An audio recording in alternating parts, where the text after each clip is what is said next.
prochain client arrivera sous peu. Haha, Monsieur Pirlouis. Oui, c'est ça. Écoutez, Monsieur l'Oracle, sage comme vous êtes, je suis venu vous voir aujourd'hui parce que à chaque année, c'est la même chose. On fait notre top des jeux de l'année. Oui, le top des jeux les plus anticipés, puis à chaque fois, on nomme des jeux, puis ils sortent pas cette année-là. Fait que là, je voulais juste être sûr à 100% que tous les jeux qu'on va nommer dans notre top des jeux les plus attendus de l'année 2020, ben c'est des jeux auxquels on va pouvoir jouer cette année. Donnez-moi votre main. Ah, je vois. En numéro 10, un jeu de Martin Wallace. Est-ce que c'est Rocketman? Numéro 10, Rocketman de Ouais. Martin Wallace. Un jeu, en fait, qui est très attendu par beaucoup de gens. Martin Wallace qui nous propose toujours des mécaniques très originales, des twists. Toujours des mécaniques aussi différentes les unes que les autres, avec un point d'intérêt particulier. Et là, Rocketman, ici, on parle de conquête spatiale. Alors, c'est du deck building, il y a tout de même un plateau, et on doit... ce qui est cool, c'est qu'il y a une espèce de mécanique où on doit... prendre des décisions difficiles parfois. Est-ce qu'on veut envoyer notre roquette, notre fusée qui est peut-être pas encore complètement prête et courir un risque de perdre notre expédition, mais d'être le premier à se rendre, ou d'investir plus de temps, plus d'argent pour être certain de minimiser les risques des expéditions spatiales? Donc le but du jeu est vraiment de créer des fusées pour aller dans l'espace. C'est ça, j'ai cru comprendre qu'il y avait plusieurs technologies à développer, une équipe, des différentes fusées. Puis Martin Wallace, ben, il nous propose toujours des jeux qui sont quand même assez intéressants. Fait que nous, on est curieux de voir ce que Rocketman va amener. Oh! Est-ce un truc un peu comme ça ou un truc un peu d'autre comme ça? Je ne sais pas. Parler en énigme, ma foi! Oui, est-ce un peu trop chaud, trop froid? Le concombre, est-ce qu'il est tiède? Oh mon dieu, est-ce que vous êtes en train de me parler du nouveau jeu de Wolfgang Warsch? Wavelength, Wavelength, un jeu qu'on a hâte d'essayer, hein? Très, même si on dirait que le jeu sort d'une vente de garage. Moi, j'aime beaucoup le design de ce nouveau jeu-là de Wolfgang Warsch. Visuel très punché d'un jeu de party d'ambiance. Un jeu d'ambiance avec une gimmick intéressante. T'as comme une genre de roulette avec des niveaux, mettons, de 1 à 10. Et le but, c'est qu'il y a un joueur qui est le psychique, vous allez aimer ça, je suis certain, qui doit faire deviner à ses amis le chiffre, lequel des chiffres est le bon. Puis là, t'as un opposé binaire, là, mettons chaud-froid, justement. Puis là, t'essaies de faire deviner 2. Fait que t'essaies de donner un indice que c'est 2 froid, mettons. Fait que toi, t'es au courant de ça, tu donnes l'indice, tu fais OK, qu'est-ce qui serait à 2 de niveau dans la froideur, dans la vie en général? Si moi je trouve que de la neige c'est très froid, 2 froid ça pourrait être le corps de ma vieille mère. Voyez, c'est ça, et là les gens discutent et ça devient aussi une espèce de jeu dans lequel on apprend à connaître nos amis en faisant What the fuck, le corps de votre vieille mère? Elle est morte. Des coussins. Oh, des coussins de chaton calico. Calico! Ce serait le top numéro 8, mon cher ami de 2020. Calico. Calico, écoutez, ça c'est particulier quand même, Calico. Un jeu de chatons comme on les aime. C'est ça, parce que ça a l'air un peu de rien, la boîte, quand on la regarde comme ça à première vue. Mais c'est un grand puzzle, parce que nous avons 2 cartes, et nous devons essayer de faire des suites logiques pour attirer des chatons sur notre oreiller. Ouais, c'est comme la couture. Ouais. T'essaies de faire ton oreiller avec des patchs de différentes formes, différentes couleurs. Et là, c'est un certain pattern, mais tu vas attirer des... Chatons. qui vont valoir des... Point de victoire. Exactement! Et c'est ça qui va être chouette, je pense, dans ce jeu-là. Donc moi, ça m'a rappelé un petit peu Patchwork, mais il y a quand même quelque chose de très compétitif, parce qu'on joue tous pour les mêmes chats.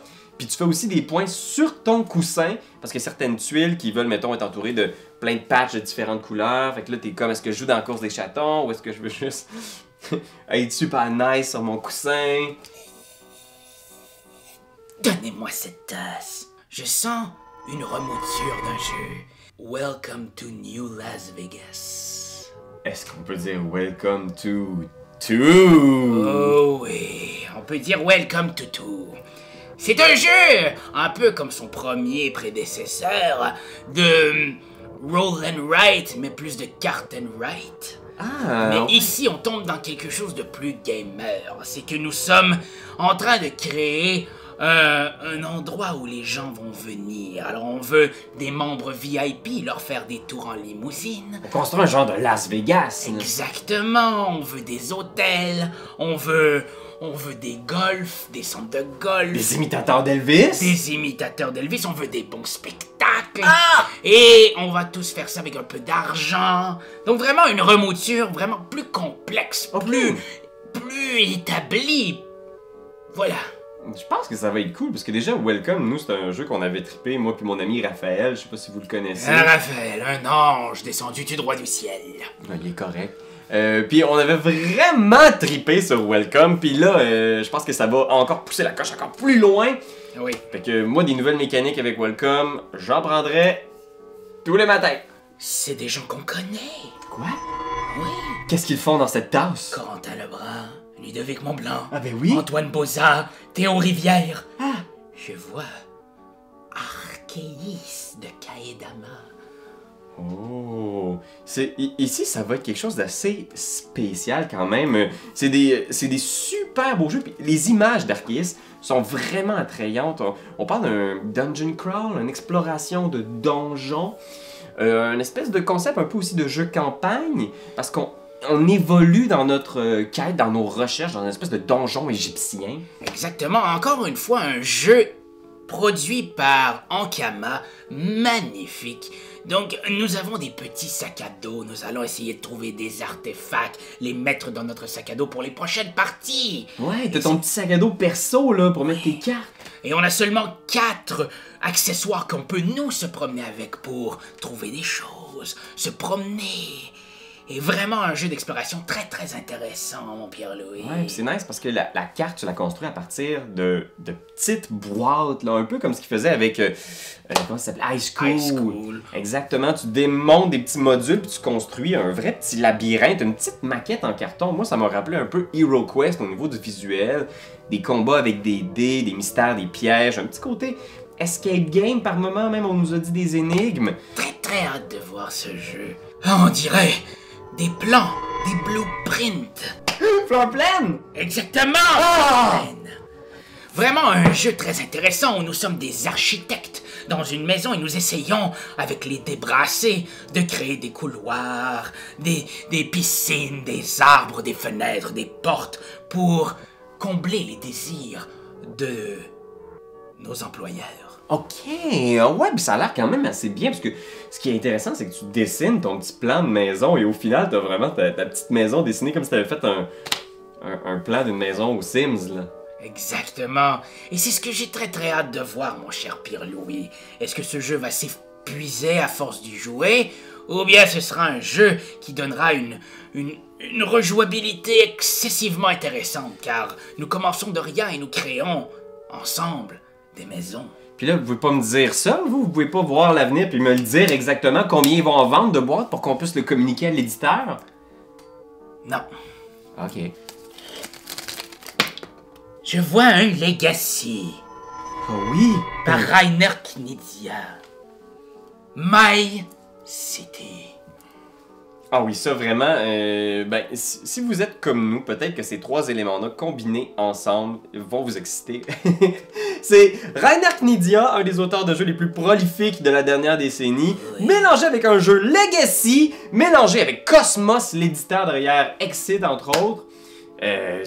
On sait pas grand-chose encore sur le jeu, mais pour vrai, je sais pas si je vais avoir le goût de me lancer dans un nouveau Legacy, mais s'il y en a un que je suis curieux d'essayer, c'est bien le Legacy des Knizia. Oui, My City, c'est un développement, un jeu de tuiles, où nous allons devoir développer des industries, de l'univers pré-industriel à industriel. Tout ça en 24 parties. 24 parties pour créer une entreprise. On en parlera à Caroline Néron, c'est plus difficile que ça a l'air. Oh my god! Papillon. C'est... Elizabeth Earlgrave qui revient? Mariposa, le nouveau jeu de Elizabeth Hargrave, la créatrice de Wingspan. Alors, c'est un jeu de déplacement, de mouvement et de set collection. Donc, on va collectionner différentes familles de papillons. C'est un jeu qui se passe en 3 saisons. Et dépendamment des saisons, les papillons vont se comporter de façon différente. Tout en évoluant, du cocon, de la larve au cocon, au papillon. Il y a quelque chose de même, puis ce qui est intéressant, c'est qu'il faut savoir, c'est vraiment très différent de Wingspan. Attendez-vous pas à un Wingspan avec des papillons. On est vraiment dans un autre genre complètement. On retrouve quand même l'esthétique, puis moi, il me plaît, puis c'est pour ça que je pense que ces jeux-là se démarquent, nous donnent le goût d'y aller. C'est parce que c'est des jeux qui sont pas dans la domination, dans la grosse construction, modifier le monde. C'est vraiment juste de l'observation, de la collection, de la contemplation. Puis moi, je trouve que ça me fait du bien, ce genre de... Je sais pas pour vous. Écoutez, Orange. moi, ce genre de jeu vient toujours réveiller en moi des émotions cachées. Une partie de moi devient paisible, heureuse, sereine. 625 tuiles. Des dés. Tom Lehman. Dice Realm. D'abord, on va modifier les faces de nos dés. Oui, mais des faces. En veux-tu? En voilà! Et oui, un jeu où on pourra jouer de plusieurs façons différentes. Si on veut jouer plus agressif entre toi et moi, on va prendre les faces de telle couleur. Et entre quelqu'un d'autre, on a envie d'être plus gentil dans une autre partie. On change de face. Il y a beaucoup de possibilités dans ce jeu de Tom Lehman. Vraiment très intéressant. Ouais, moi je pense que le feeling que j'avais en regardant la boîte, c'est que j'ai l'impression qu'il pousse vraiment l'idée du dé custom. Une coche de plus, il y a tellement de faces, tellement de possibilités, puis c'est vrai que c'est le fun de construire son dé sur mesure. Mais là, de pouvoir justement amener ça à ce point-là, j'ai hâte de voir ce que ça va donner. On peut acheter des nouveaux dés, mais il va falloir payer pour ces nouveaux dés. Ah, puis il y a un dé événement aussi que si jamais tu roules, puis c'est l'hiver qui sort, ben là, faut que tu nourrisses, faut que tu donnes de la bouffe que t'as accumulée sur tes dés pour payer pour tes dés. C'est comme s'il faut que tu nourrisses ton monde, tu sais. T'as des faces de dés qui s'est reroulé pour mitiger un peu le hasard. Ah ouais, fait que ça a l'air quand même cool. Il y a l'air d'ouvrir beaucoup d'options dans ce genre de jeu-là spécifiquement. Il nous avait beaucoup impressionné l'année dernière avec Res Arcana. Donc ici, avec Dice Realm, on n'attend rien de moins que l'excellence. Bon, ben ça y est, merci pour tout. Ah! Je vais y aller. Oh, mais qu'est-ce que... Pierre-Louis! Mais qu'est-ce qui arrive? Il vous manque le top numéro 1 de l'année! Non, je ne veux pas. Utami Katawa! Katatonto Yata! Ikapo! Aïe, aïe, aïe, aïe, aïe, aïe, aïe! Ah, mais qu'est-ce qui m'arrive? Vous m'avez lancé une malédiction ou quoi? Oui. Maintenant, chaque fois que vous allez découvrir la douleur, vous direz le nom du jeu numéro 1 de 2020. C'est tellement bizarre. Haute! Voilà. Quoi? Oui, Haute! Haute? The Letter Games.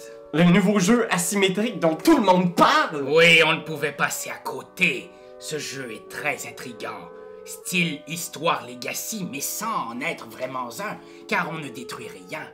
Non, on peut rejouer facilement. On peut mettre le jeu sur table en moins de 3 minutes. Ah ouais? Oh oui, et c'est un jeu où nous allons avoir un royaume. C'est un peu comme le trou de cul.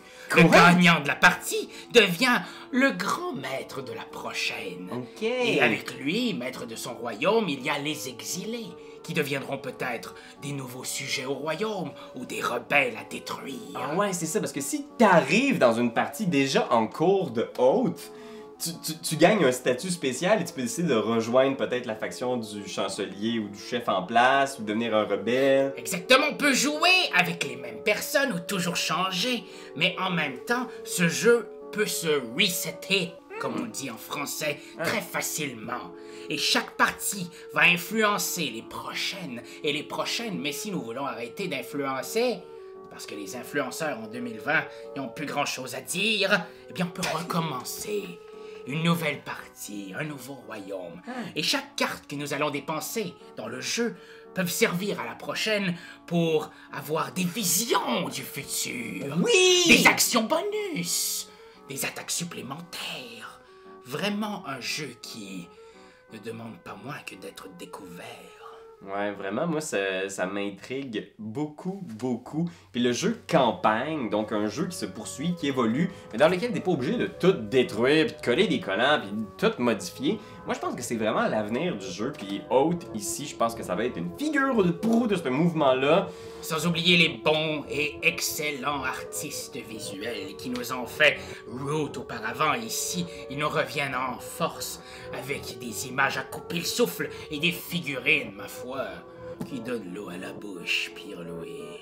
Absolument. Ben écoutez, cher oracle de la montagne, sage et bon, merci pour tout. Est-ce qu'il y a une façon peut-être de retirer la malédiction que vous m'avez lancée? Jamais! Ah! Haute! C'est toi de trouver l'épisode de jour du Popoche? Sonne la cloche! Sonne la On cloche! parle de jeu, like-nous, commande, suis-nous, ouais!